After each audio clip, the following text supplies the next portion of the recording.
Hello and welcome back to Digital Assets Daily. Good morning, good afternoon, or good evening, wherever you are in your corner of the world.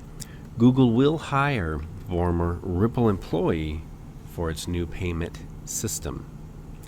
Google had been determined to discontinue paid-out Chrome extensions after following the reports of fraudulent transactions and move over to interoperable W3C standards, which will be released initially on iOS. Moreover, the latest system will use the efforts and ideas of the creator of Hyperledger and former Ripple employee, Mr. Adrian Hope Bailey. Even though the proposal is yet to move from draft form, the motive is to use the new technology, which is based on the insight of the World Wide Web Consortium.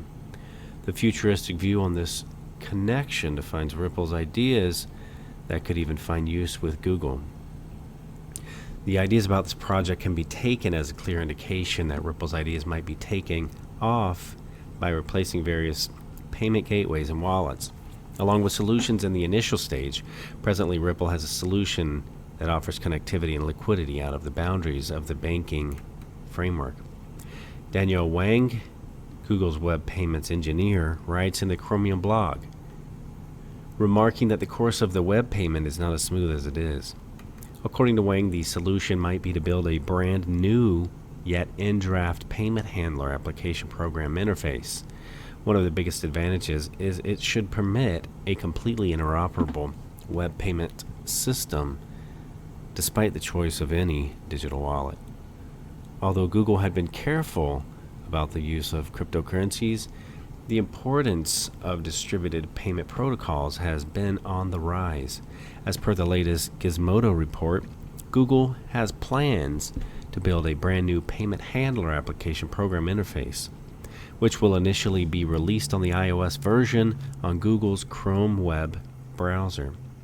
Concerning in-browser payments, there's a developing trend of fintech solutions where, still without a doubt, it faces various issues, limitations, and fraud. Moreover, we are keeping our fingers crossed about how far Google is going to take this idea forward. Until now, Google has only been connected as a sponsor to W3C over and above.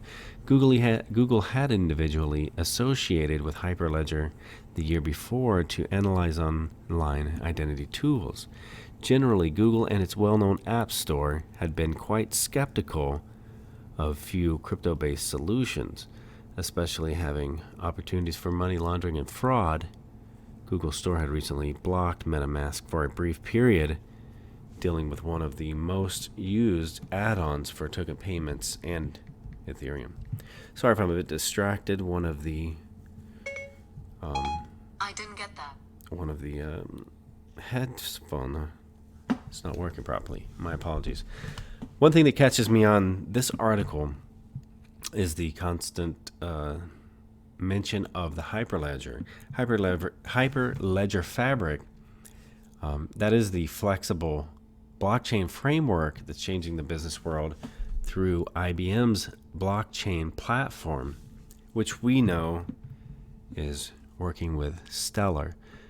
We've shown many times how Stellar and Ripple tend to be working together, XLM, XRP, throughout many of our deep dive research.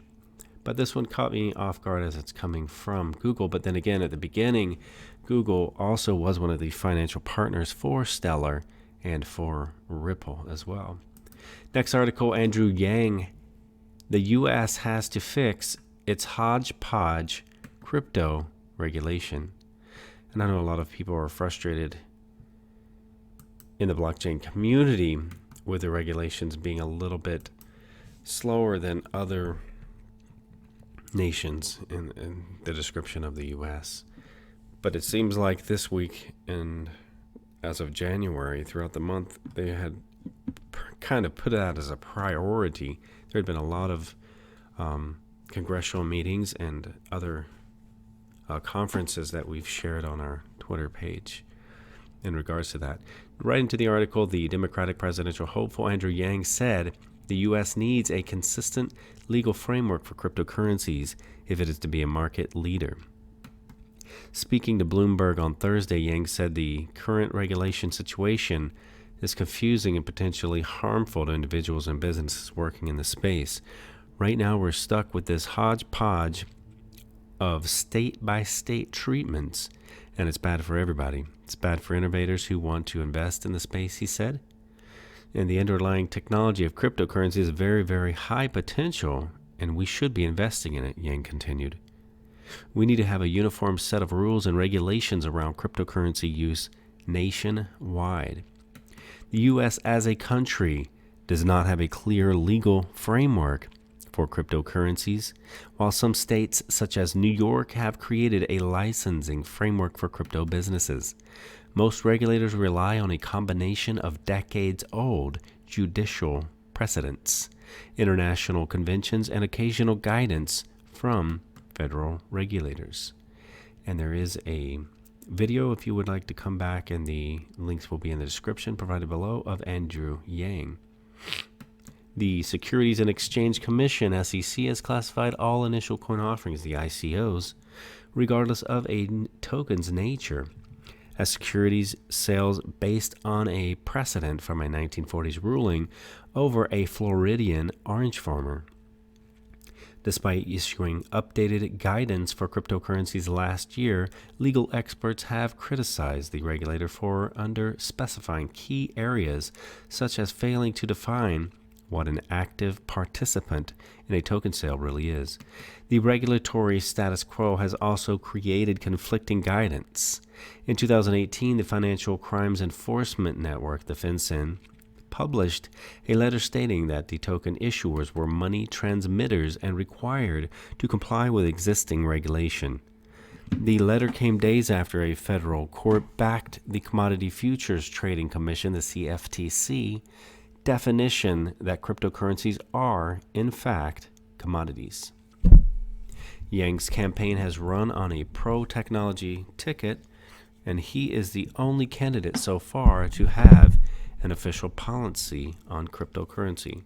He has repeatedly advocated for a clear U.S. policy on cryptocurrencies, and if elected, said he would introduce clear guidelines in the digital asset world so that businesses and individuals can invest and innovate in the area without fear of a regulatory shift. During his Bloomberg interview, Yang named to CoinDesk's most influential list in 2019, said people will continue to use cryptocurrencies regardless of whether they are regulated or not. Attempts at a ban would simply force cryptos underground. You couldn't impede it with regulation if you tried, he said. What the U.S. needs is clear and transparent rules so that everyone knows where they can head in the future and we can maintain competitiveness, according to Yang. Back in November, the creator of the New York Bit license, Benjamin Lawsky, said the U.S. had lost its lead in the technology. Allowing other countries to move ahead, he recommended U.S. regulators look to Singapore and how it has begun regulating cryptocurrencies, calling it effective regulation that enables promising startups to grow. Final article in this video is SBI invests $20 million in core banking API operation firm OpenLegacy.